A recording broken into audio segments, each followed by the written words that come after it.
Hi everybody, it's Psychic Medium Carla, and today I want to talk about a subject that a lot of people might not have the same views on, and that's perfectly fine.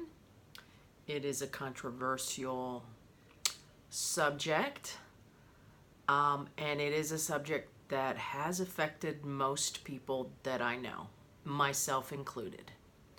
And if you haven't guessed yet, the topic is suicide. What happens to those people that commit suicide? A lot of people think that if you commit suicide that you are condemned to a fiery hell. And that is not what I believe, and that's not what I've been shown or told either. I have done a lot of readings for people that have family and friends that have taken their own life, crossed themselves over, take responsibility. Ooh, my foot's hitting the tripod. Take responsibility for being where they are. And I'm going to tell you what I truly believe, what I've been shown, and what I've been told by spirit guides, by my own spirit guides, by client spirit guides, ascended masters, archangels, other evolved beings that I might not even have a name for. And straight from the soul themselves. Because I've had a lot of people that have had family members and friends that have taken their own life. Now, I know this is a touchy subject, and some people will probably have comments and they'll have questions, and that's perfectly fine. I can only answer what it is that I know to be true for myself and for what I've been told and shown. So what happens with somebody that does commit suicide? Most of the time, what they are doing is breaking their soul agreement, their soul contract. That is what a suicide is. It's like breaking any other contract or agreement, except this is with your life and the lessons and the things that you were supposed to experience. You're not going to get to experience them. Okay? You're breaking your soul contract. You're breaking your soul agreement. You're breaking your soul contract and your soul agreement with your soul group and the people that you were supposed to experience things with, or people that you were owing karma to, or people that owed you karma, or whatever. I mean, remember, now technically we are all connected through this a matrix, one way or another. We are all connected. So I'm going to use me as an example. Somebody in my soul group takes their own life, and say we were supposed to do all these things together, including possibly starting some kind of business or a nonprofit or some kind of organization, or we were supposed to work together for many, many, many years on a cure for cancer or AIDS or diabetes or whatever. You're taking yourself out of that equation. So in essence, if somebody takes their own life and crosses themselves over, they are affecting everybody else's soul contracts as well. Not just their own, but they're affecting everybody else's. Because everybody comes here with a plan and with an agreement and a soul group. Everybody. Even animals. So you decide, you know what, I'm tired of this bullshit. I can't stand it anymore. I'm really depressed. I'm this, I'm that. I'm sick. I have pain, whether it be emotional pain or physical pain or whatever, and you say, yeah, I'm out. You are interfering with not only your own soul contract and your own soul agreement, but everybody else's. Because believe it or not, even though you might just interact with somebody for 10 minutes or 5 minutes or 15 minutes, that one interaction is usually something that's planned. It's an agreement. So it's like throwing a rock into some still water. You're messing with everybody else's soul agreement and their contracts, and you're messing your own. You're messing up your own. With that being said, if somebody takes their own life, okay, and they end their contract abruptly,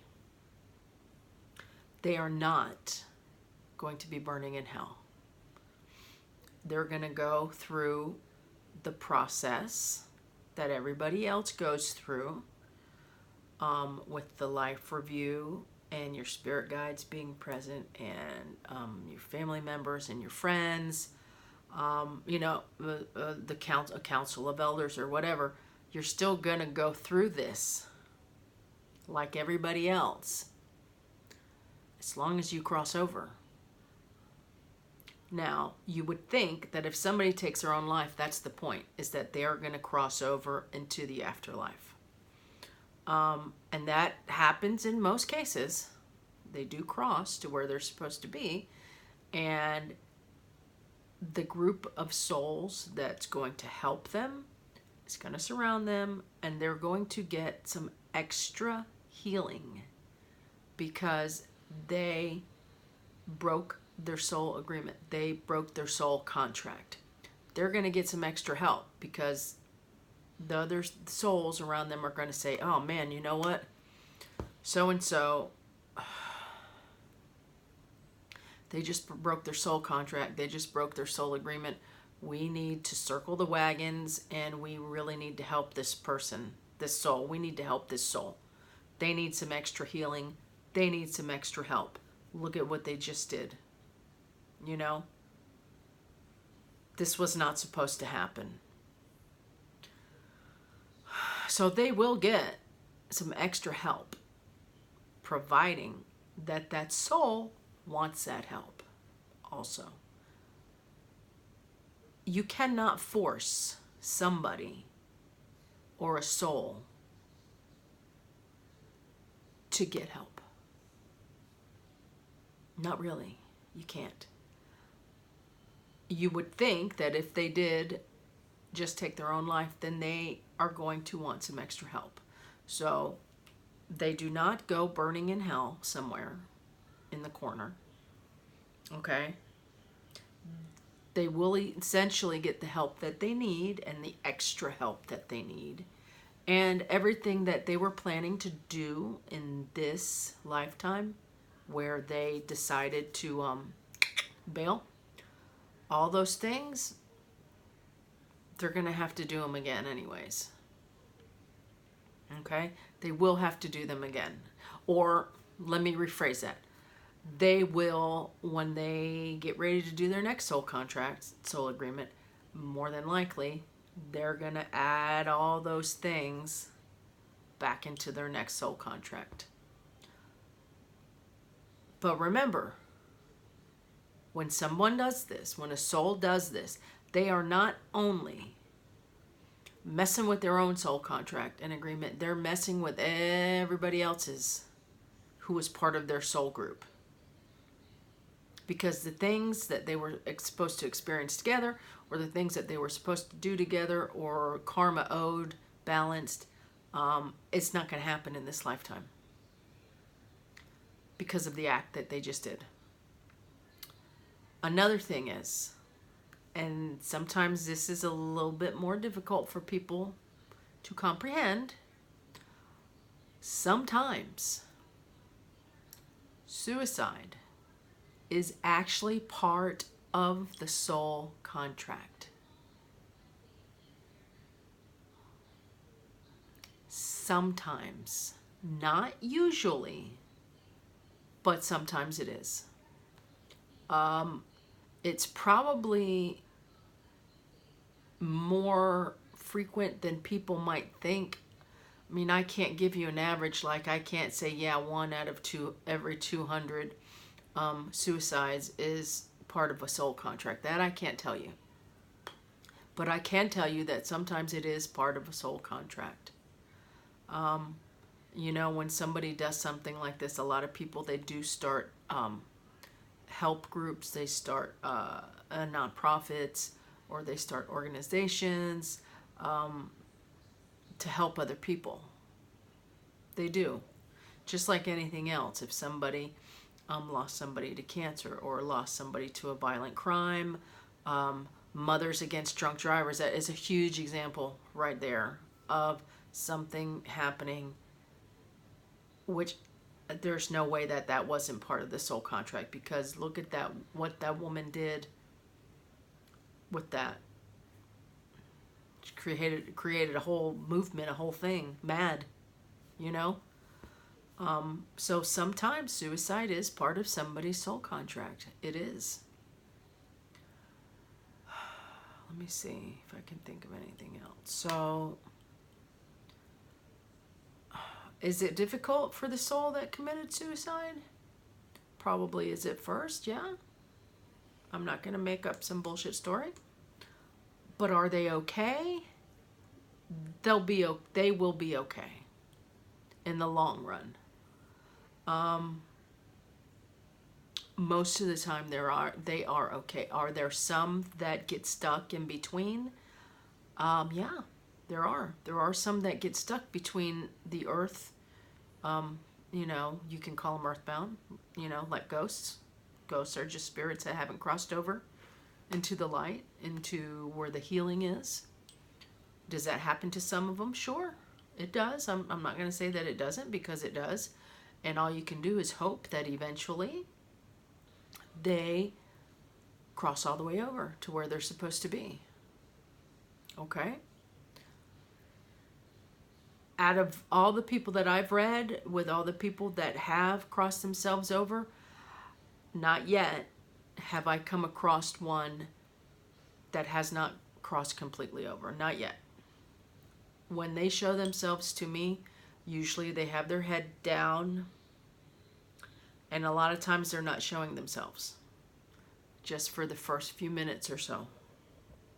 To me, that's usually my indication that they take responsibility for crossing themselves over. And I usually don't use the word suicide at first. I say this person takes responsibility for being on the other side. And then I kind of go from there. So remember, they're not burning in hell somewhere. And most of the time, it's just a breaking of the soul agreement. And they're going to get the help that they need and the healing that they need. Do they get stuck? Sometimes they do.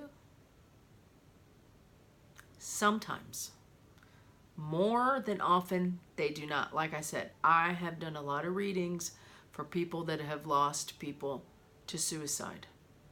And all of them are where they're supposed to be. They go into detail about their life here. You know, I don't have to get into anybody's readings, but anyways, they do get into detail, and it usually does help the person that is seeing me. So, yeah, if anybody has any questions, I'm sure there's something that I didn't cover. Any questions or comments, just leave one, and I will get back to you as soon as I can. If anybody has any subjects or anything specific that they would like me to cover, do like one of the viewers did. They said to do a video on suicide, which I was planning on doing eventually anyways. I just didn't know when. So I said, you know what, let me do it now. So yeah, if anybody has anything that they want me to cover, let me know. And I'll do my best to do it. As long as I know something about the subject, I will. So until next time, like and subscribe and share. Help my channel to grow. Help me to reach as many people as I can. The point of me doing this is to try and help. Just like my work as a medium and a psychic and a healer. The more people I reach and my stuff resonates with, that's great. More people learn, evolve, vibrate at a higher level, raise the consciousness and awareness. And sometimes you laugh a little bit too, just depends. So until next time, I should be getting back on a 2-video schedule. My mother is doing well, and we moved all the stuff back into the room where I see clients in person. So until next time, you guys have a happy Thanksgiving,